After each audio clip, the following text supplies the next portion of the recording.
ભોળાનાથ અને પાર્વતી બે જ્યારે હિમાલય ઉપર હતા ને ત્યારે પાર્વતીમાં વિષ્ણુ ભગવાનને અહીંયા બેહવા માટે ગયા અને વિષ્ણુ ભગવાને મકાન બનાવ્યું હતું. એટલે લક્ષ્મીજી બધું બતાવવા માંડ્યા, જો આ મેં મકાન બનાવ્યું, અહીંયા અમારે જમવાનું, ના અહીંયા અમારે રહેવાનું, ના હુવાનું, ના રસોડું, ના ફલાણું, ના ફલાણું. બૈરાનો સ્વભાવ હોય, ઘરમાં કંઈક વસ્તુ લાવે આજુબાજુ બૈરા ભેગા થઈને બધું દેખાડે. એટલે પાર્વતીને કહે છે કે મેં આ બધું બનાવ્યું અને તમારે દીકરા મોટા થયા કે મકાન બકાન કઈ કરવા નથી. એ કે આ તો અમને હાય વિરુદ્ધ નહીં હતા. પાર્વતી ઘરે આવીને ભોળાનાથને કહે છે કે પ્રભુ મકાન આપણે નથી કરવું, આ છોકરા મોટા થઈ ગયા. ભોળાનાથ વિચાર કરે ખરું મકાનનું અત્યાર સુધી કોઈ ધ્યાન મગજમાં આવ્યું જ નહોતું, અત્યારે ક્યાંથી આવ્યું. એટલે કે વિષ્ણુ ભગવાનને અહીંયા બેહવા ગઈ હતી એમને કે સુંદર મજાનું મકાન બનાવ્યું કે આપણે નથી બનાવવું.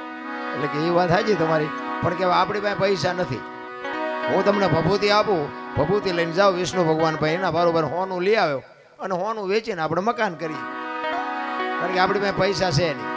ભોળાનાથને ખીસું જ નહોતું, પૈસા ક્યાંથી હોય રાખવા જ.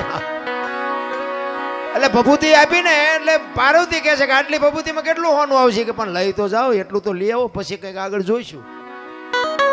એ ભભૂતિ લઈ અને પાર્વતીમાં ગયા છે અને ત્યાં જઈ અને પછી કીધું કે આના બરોબર અમને હોનું આપો. હવે સાબડા મૂકવામાં ભોળાનાથની ભભૂતિ ઊંચી થાય, બાપુ હોનાના ઢગલા મીડ્યા કરવા હો, ગાડા ભરી ભરીને હોનું મીડ્યું જવાનું, સાબડું ઊંચું ન થાય. હવે અહીંયા ઢગલે ઢગલા થયા હોનાના. પછી કે આટલું બધું હોનું જતા ઈંટું પાણાનું શું માથાકૂટ કર્યું, હોનાનું જ બનાવાય નહીં. એ હોનાનું મકાન બનાવ્યું અને વાસ્તુ પૂજન કરવા માટે તેથી સારામાં સારો ને વિદ્વાનમાં વિદ્વાન બ્રાહ્મણ રાવણ, એ રાવણને બાપુ અહીંયા વાસ્તુ પૂજન કરવા માટે બોલાયો. એ વાસ્તુ પૂજન કર્યું ને પછી ભોળાનાથને તો ખબર, એ તો બાપુ ત્રિલોકનો નાથ, એને ન ખબર હોય. એટલે પેલા પાર્વતી પાસે ગયા કે આ ભૂદેવને શું આપશું આપણે દક્ષિણામાં. એ કે એને રાજી કરી દો, જે માગે આપી દે. એ કે જો જે માગશે આપી દે, પછી મારી માએ લોહી ન પીતા. કારણ કે હવે આપણું આપણે એક પ્લાસ્ટર કર્યું હોય તો બૈરું રાજીનું રેડ થઈ જાય, બદલે આખું હોનાનું મકાન હોય બૈરું રાજી કેટલું હોય. એ કે એને જે જોઈએ આપી દો, પણ એનું મન છે જ નહોતું ભાઈ. એ કે વાંધો નહીં. અહીંયા ગયા રાવણને કીધું ભૂદેવ બોલો હું આપું. એ કે જે આપવું એ આપો ને. કે ના તમે માગો એ આજ આપવું છે. એ કે આવું મારે એક મકાન જોયું છે. ભોળાનાથ કે તથાસ્તુ. પાર્વતી પાસે આવ્યા. એ કે હાલો કે ચિંપા કે મહણિયામાં.